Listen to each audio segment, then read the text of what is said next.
Hey guys, welcome to our channel. আশা করি তোমরা সব অনেক ভালো আছো। আমি অনেক ভালো আছি। আর ভালো আছি আরেকটা কারণ আছে, কারণ কালকে আমাদের এক্সাম শেষ হয়ে গেল।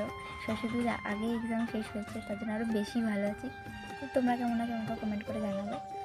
আর অনেকদিন ভিডিও দেওয়া হয় না, তার জন্য ভালো আজকে একটু ভিডিও দেওয়া যাক। তো আমি একটা মিশো থেকে একটা ড্রেস অর্ডার করেছিলাম, তো সেটা আজকে আসলো। তো ভাবলাম তোমাদের সাথে একটু শেয়ার করি। তো এখন আমি ড্রেসটা আনবক্সিং করব।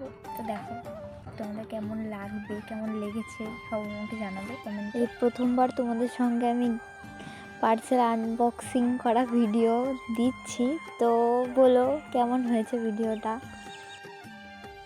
দেখো প্রথমে আমি খুলতেই পারছিলাম না, তো তারপরে একটা ছুরি নিয়ে আসলাম, দিয়ে কাটলাম।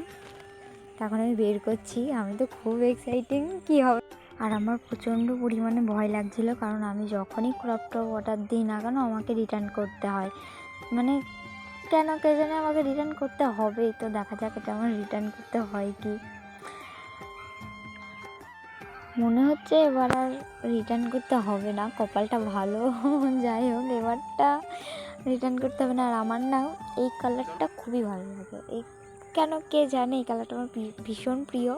তো যাই হোক, পরে দেখলাম রিটার্ন করতে হবে না, ভালোই লাগছে। তো আমি কিছু পিক দিয়ে দিচ্ছি, দেখো কেমন লাগছে, দিয়ে আমাকে কমেন্ট করে বলো। হ্যাঁ, তো আজকের ভিডিওটা আমি এখানে শেষ করছি। আশা করি তোমাদের ভালো লেগেছে। ভালো লাগলে একটা লাইক, কমেন্ট, শেয়ার, সাবস্ক্রাইব করে দিও। টাটা।